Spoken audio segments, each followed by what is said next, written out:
după ce am văzut în piața acolo lucrările pe care le face Primăria Băile Olănești, cu care suntem obișnuiți cu toții, să știți că m-a luat durerea de cap și am zis să vin aici la dispensar ca să iau un hap. Și hap, țap-țarap, observ că s-a cam furat. Conform criteriilor de oraș, aici trebuia să fie 7 ori 5, 35 de paturi, cel puțin. Acum, mă rog, dacă e mai la țară, trebuie să fie 7 ori 3 și ceva, deci vreo măcar 21 de paturi. Dar cred că au fost mai mult de 35 de paturi, pentru că, după cum vedeți, sunt foarte multe peturi de bere, ăsta de perfuzii. Mă rog, probabil domnul doctor este un pic plecat, săracul, dacă ar ști. Dar ce mă gândesc eu? Că poate ajungem și ne facem bine cu ajutorul spiritului lui Alexandru Ioan Cuza, care, după cum bine știți, îi prindea pe cei care aveau o caua mică. Așadar, dragii mei de la Parchetul European, haideți să vedem cum se aplică codul penal aici la Băile Olănești. Că e păcat să nu vedem măsura, da? O caua mică, o caua mare. Alexandru Ioan Cuza, te așteptăm.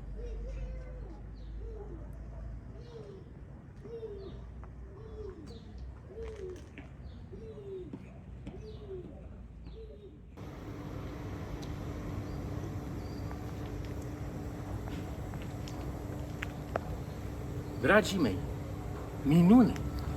Iată că aici, în Băile Olănești, se pot întâmpla și minuni.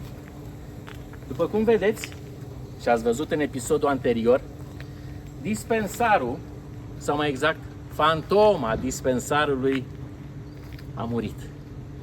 Cine a făcut posibil acest lucru? Nimeni altul decât Alexandru Ioan Cuza, mai bine zis, spiritul lui Alexandru Ioan Cuza.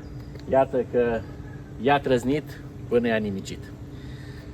Este foarte bine că se întâmplă lucrurile astea, pentru că de acum încolo cu siguranță vor fi și lucruri bune. Probabil în acest loc se va făuri un dispensar sau, de ce nu, un spital dotat cu tot ceea ce trebuie pentru secolul ăsta.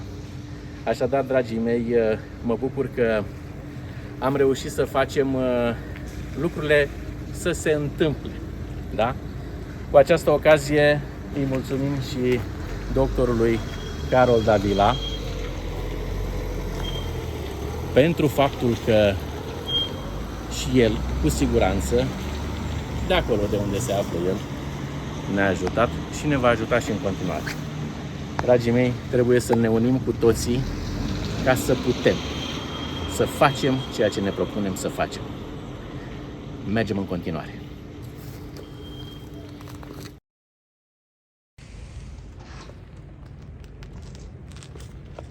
Bună ziua, dragii mei! Ce credeți?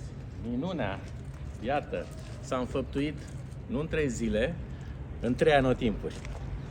De asta am și stat un pic să aștept ca să fie toate etapele. După cum vedeți, au mai rămas doar cățelușii.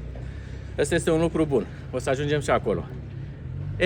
Iată un exemplu concludent, concret, și cred că aș putea spune concret și la propriu și la figurat, ca să explic un pic ceea ce am spus într-o conferință de presă aici locală, când am fost întrebat cum văd eu lucrurile astea cu scena politică actuală.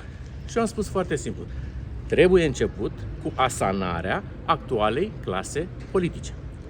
Aici aveți un exemplu absolut concret, de asta am și așteptat, că iată, în 3 anotimpuri s-a făcut ceea ce trebuia să se facă și în felul ăsta cred că toată lumea înțelege și mă bucur, ia uitați, au ajuns deja ca să-i ducem la fiare vechi, vedeți? Nu sunt de la figurație, pur și simplu.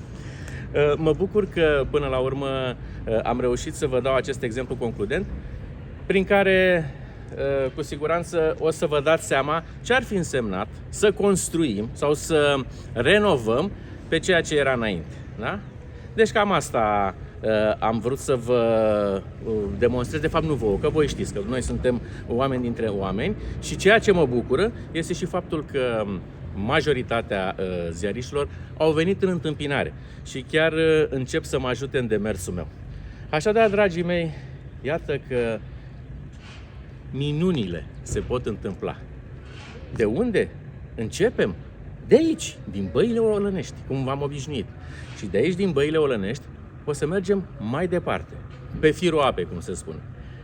Dragii mei, să știți că, într-adevăr, a sosit momentul. Iată că putem face să se poată. Ceea ce vreau să vă mai spun este că ăsta este doar începutul.